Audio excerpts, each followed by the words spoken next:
Assalamu alaikum wa rahmatullah and good afternoon. মাননীয় প্রধান উপদেষ্টা, মঞ্চে বসা রাজনৈতিক দলসমূহের সম্মানিত নেতৃবৃন্দ, জুলাই 24-এ ক্ষতিগ্রস্ত শহীদ পরিবারের সম্মানিত সদস্যবৃন্দ, সামনে বসা সম্মানিত অতিথিবৃন্দ, শহীদ এবং আহত পরিবারের সম্মানিত সদস্যবৃন্দ, সাংবাদিক বন্ধুগণ, প্রথমে আমাকে এখানে ইনভাইট করার জন্য আমি আজকের আয়োজক সংস্থা ইউনাইটেড নেশনস অর্গানাইজেশনের কান্ট্রি অফিসকে আমি ধন্যবাদ জানাচ্ছি। আসলে কিছু আশঙ্কা, ব্যথা এবং কিছু আকাঙ্ক্ষা নিয়ে আমি এখানে দাঁড়িয়েছি। 15.5 বছর জাতির উপরে অত্যাচারের যে স্টিম রোলার চলেছে, এর দ্বারা অনেকেই ভিক্টিমাইজড হয়েছে। জুলাইটা ছিল তার শেষ পরিণতি। শুরুটা ছিল কার্যত 2009 সালের 25 এবং 26 ফেব্রুয়ারি ঢাকার পিলখানায় 57 জন দেশপ্রেমিক চৌকস, প্রতিশ্রুতিশীল, বিভিন্ন পর্যায়ের সামরিক কর্মকর্তাকে হত্যাকাণ্ডের মধ্য দিয়ে বাংলাদেশের উপর ফ্যাসিজমের থাবা শুরু হয়। তারপরে একে একে রাজনৈতিক দল, প্রথমে আমাদের দলটাকে দিয়েই শুরু করা হয় এবং শেষ পর্যন্ত যারা অপোজিশনে ছিলেন তারা কেউ বাদ পড়েননি। শুধু রাজনৈতিক দল নয়, এদেশের আলেম সমাজ, সাংবাদিক সমাজ, বুদ্ধিজীবী সমাজ, ব্যবসায়ীরা কেউই কিন্তু ফ্যাসিবাদের থাবা থেকে বাদ পড়েননি। অনেক সাংবাদিকের জীবনও চলে গিয়েছে, আবার কাউকে কাউকে জেলের ভাত খেতে হয়েছে।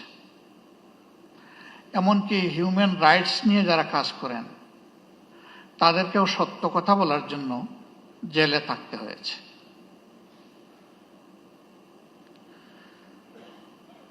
এর পাশাপাশি নতুন আরেকটা সংস্কৃতি বাংলাদেশ দেখেছে, যেটাকে বলা হয়েছে আয়নাঘর। এ সংস্কৃতি এর আগে বাংলাদেশ কখনো দেখেনি এবং ব্যক্তিগতভাবে আমি নিজেও তার সাক্ষী।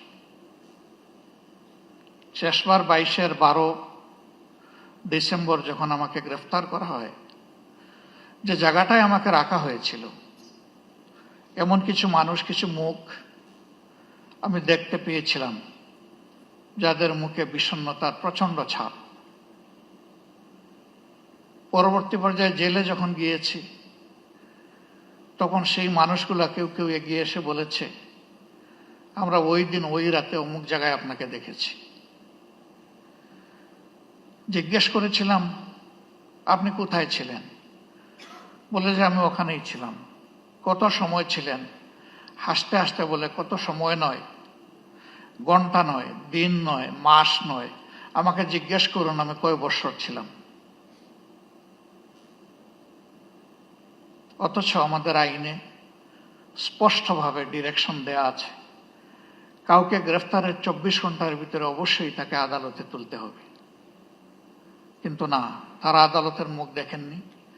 তারা জানেন না তাদের পরিবার পরিজন কে কিভাবে আছে, পরিবার জানে না তারা আদৌ বেঁচে আছে কিনা। আমি সকল আয়নাঘর দেখিনি। আমি যেটা দেখেছি, আমি বুঝতে পেরেছি এটি মধ্যম মানের, এটি চরম নিকৃষ্ট মানের নয়। সেই জায়গাগুলোতে কি হয়েছে সে কাহিনী যারা ভুক্তভোগী তারাই ভালো বলতে পারবেন। রাজনৈতিক দলগুলো নিজেদের অবস্থান থেকে বারবার তার প্রতিবাদ জানিয়েছে। কিন্তু তার প্রতিকার আমরা পাইনি, করতে পারিনি।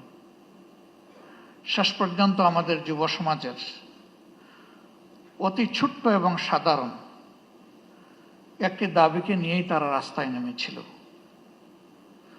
অতীতের মতো একই খান্দায় একইভাবে তাদের সেই দাবিকে স্তব্ধ করে দেওয়ার জন্য চেষ্টা করা হয়েছিল। 15 জুলাই রাতে ঢাকা বিশ্ববিদ্যালয়ে যা ঘটেছে, বিশ্ববিদ্যালয়ের ইতিহাসে এটি ছিল আনপ্রেসিডেন্টেড। এর আগে তার কোনো উদাহরণ ছিল না। রাজনৈতিক কর্মীদেরকে লেলিয়ে দেওয়া হয়েছিল। তারা একই সাথে আঘাত করেছে ছেলেদেরকে, আমাদের মেয়েদেরকেও বাদ দেয়নি। কার্যত এই মুভমেন্টটা এখান থেকেই মোমেন্টাম পেয়েছিল। এরপরে একে একে আবু সঈদের হত্যাকাণ্ড এবং বাকি হত্যাকাণ্ডগুলো শেষ পর্যন্ত জুলুমের অবসান করতে সক্ষম হয়েছে। আমি জাতিসংঘের ফ্যাক্ট ফাইন্ডিং কমিটিকে আমার দল এবং বাংলাদেশের মজলুম জনগণের পক্ষ থেকে ধন্যবাদ জ্ঞাপন করি। তারা স্বল্পতম সময়ে এগিয়ে এসেছেন এবং বাস্তবতা তারা তুলে আনার চেষ্টা করেছেন। কিন্তু তারা যেটুকু এনেছেন এটা আংশিক মাত্র, এটি পূর্ণাঙ্গ নয়। তার বাইরেও জুলুমের বিস্তর ক্ষেত্র রয়ে গেছে। আশার দিক, নতুন সরকার গঠিত হয়েছে ফ্যাসিজমের পতনের প্রেক্ষাপটে। বিচারের জন্য ট্রাইব্যুনাল গঠন হয়েছে, বিচারক নিয়োগ হয়েছে, তদন্তকারী সংস্থা হয়েছে, প্রসিকিউশনও নিয়োগ হয়েছে। কিন্তু এটি সত্য, এখন 1 বছর ছুঁই ছুঁই, এ সময়ের ভিতরে কিন্তু বিচার এখনো দৃশ্যমান হয়নি। আমরা বিশ্বাস করি এই প্রক্রিয়ার সাথে যারা সম্পৃক্ত তারা তাদের সর্বোচ্চটা দিয়ে চেষ্টা করছেন। সরকারের কাছে আমাদের অনুরোধ, এই এফোর্ট কি যথেষ্ট, নাকি এই জায়গায় আরো কিছু করার আছে? যদি আরো কিছু করার থাকে সেটিই তো করা উচিত। সারা বাংলাদেশে আমার মতো আপনারা অনেকে ঘুরেন, সব জায়গায় তো কান্নার রোল। কেউ আপনজন হারিয়ে, আর কেউ নিজেকে হারিয়ে। আপনজন হারানোর বেদনা আমরা বুঝি, কিন্তু যারা নিজেকে হারিয়ে বসেছেন, এই যে ছেলেটাকে দেখানো হলো, শুধু দুটো চোখ না থাকার কারণে গোটা বিশ্ব তার জন্য অন্ধকার। সে কি একা? আমাদের হিসাব মতো এই সংখ্যাটা 500-র কাছাকাছি যারা চোখ হারিয়েছে।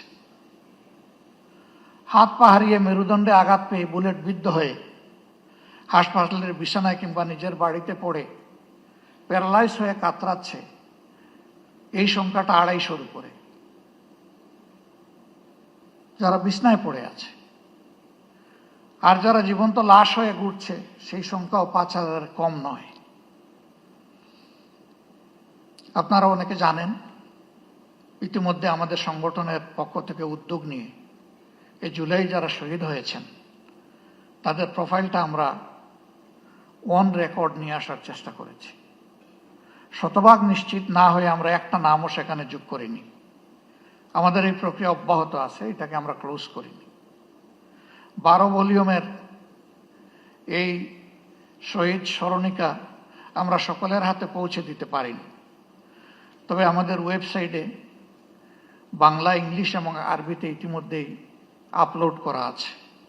সেটা কেউ ভিজিট করলে আমরা খুশি হব। আমরা এবার হাত দিয়েছি যারা জীবন্ত শহীদ তাদের জীবন নিয়ে, এই অন্ধ, পঙ্গু, হাসপাতালের বেডে পড়ে থাকা প্যারালাইজড, তাদের বিষয়টা তুলে আনার জন্য। আমি সরকারকে অনুরোধ করব, এই কাজটা পূর্ণাঙ্গ যথার্থতা পাবে যদি সরকারি উদ্যোগে এটা হয়। আমরা আমাদের দিক থেকে পূর্ণ সহায়তা দিব ইনশাল্লাহ, যা আমাদের কাছে ম্যাটেরিয়ালস আছে তা দিয়ে, এবং আরো যা প্রয়োজন আছে আমাদের পক্ষে সম্ভব সঙ্গত সবকিছু দিয়ে। ইতিহাস যেন হারিয়ে না যায়, ইতিহাসটাকে ধরে রাখা উচিত এবং শ্রদ্ধার সাথে এটা আমাদেরকে স্মরণ করতেই হবে। আজকে আমাদের এই বসাটাও ওই ত্যাগের বিনিময়ে। ওই ত্যাগটা না হলে আমার নিজেরও অবস্থা কি হতো আল্লাহ ভালো জানেন। এখানে আমরা যারা আছি কে কোন অবস্থায় থাকতাম সেটা আল্লাহ ভালো জানেন। কাজেই আমাদের শহীদরা এবং জীবন্ত শহীদরা আমাদের অ্যাসেট, তারা আমাদের বোঝা নয়, এই স্বীকৃতি আমাদেরকে দিতে হবে।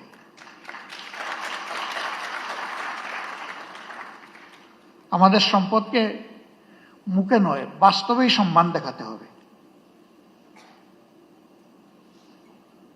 সরকার এবং জাতির পক্ষ থেকে সেটা যেন নিশ্চিত করা হয়। এ বিষয়ে নিশ্চিত করতে হলে তিনটা জিনিস প্যারালাল চলতে হবে: বিচার, সংস্কার এবং নির্বাচন। কিন্তু বিচার আর সংস্কারের আগে যদি কোনো নির্বাচন হয় তাহলে সেটি আরেকটা ন্যাশনাল ডিজাস্টার হতে পারে, আমরা বিশ্বাস করি।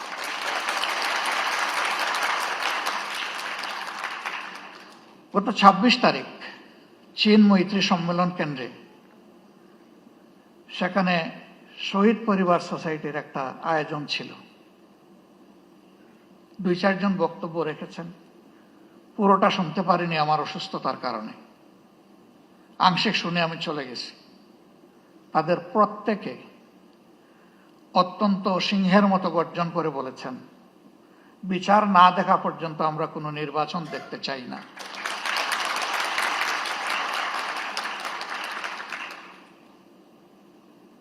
তারাই দাবি করেননি শত শত মানুষ যাদেরকে হত্যা করা হয়েছে, হাজারো মানুষ যাদেরকে পঙ্গু করা হয়েছে, তাদের সকলের বিচার করে তারপরে নির্বাচন হোক, তারা তা বলেননি। তারা বলেছেন যারা জঘন্য অপরাধী তাদের বিচারটা অন্তত ২-৪টা হলেও আমরা নিজ চোখে দেখতে চাই।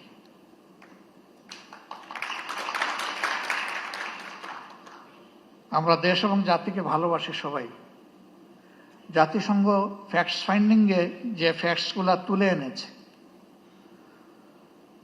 তার সাথে যেগুলা অপূরণ আছে সেগুলাকেও সংযুক্ত করে বিচারটা ঠিকমতো হোক। তবে আমি অত্যন্ত দৃঢ়তার সাথে বলবো যে ও বিচার আমাদের উপর করা হয়েছে, দল হিসাবে আমাদের নেতৃবৃন্দকে খুন করা হয়েছে বিচারিক আদালতে, এ ধরনের কোনো বিচারও দেখতে চাই না। বিচারটা যেন শতভাগ ট্রান্সপারেন্ট এবং ন্যায্যতার ভিত্তিতে হয়। এবং পার্সোনালি আমি বিশ্বাস করি ন্যায় বিচার প্রতিষ্ঠিত হলে কোনো অপরাধী পার পাবে না ইনশাআল্লাহ। যারা মানুষ খুন করেছে তারা তাদের ন্যায্য পাওনাটা বুঝে পাবে এবং বিচারহীনতার অথবা বিচারকে ধামাচাপা দেওয়ার যে সংস্কৃতি সেটা দূর হবে। আমরা আমাদের দলের পক্ষ থেকে প্রতিশ্রুতি দিচ্ছি, এই প্রক্রিয়ায় আমাদের পূর্ণ সমর্থন এবং সহযোগিতা থাকবে। জনগণের ম্যান্ডেটের ভিত্তিতে আমরা সরকার পরিচালনা করার সুযোগ পাই অথবা আমরা বিরোধী দলে থাকি, এ বিষয়ে আমাদের ভূমিকা হবে স্পষ্ট, ন্যায্য এবং অকুতভয়। আমরা কাউকে পরোয়া করে কোনো কিছু বলবো না, করবো না। ভয় করব শুধু আল্লাহ তাআলাকে। দায়বদ্ধ থাকবো প্রথমে নিজের বিবেকের কাছে, তারপরে দেশবাসীর কাছে। অন্যান্য দলের পক্ষ থেকে একই প্রতিশ্রুতি আসুক তা আমি প্রত্যাশা করি। কেউ না কেউ তো আগামীর সরকার চালাবে, তাহলে যারাই চালাক তারা যেন জাতির এই আমানত রক্ষা করে, আমরা যেন বিশ্বাসঘাতক না হই।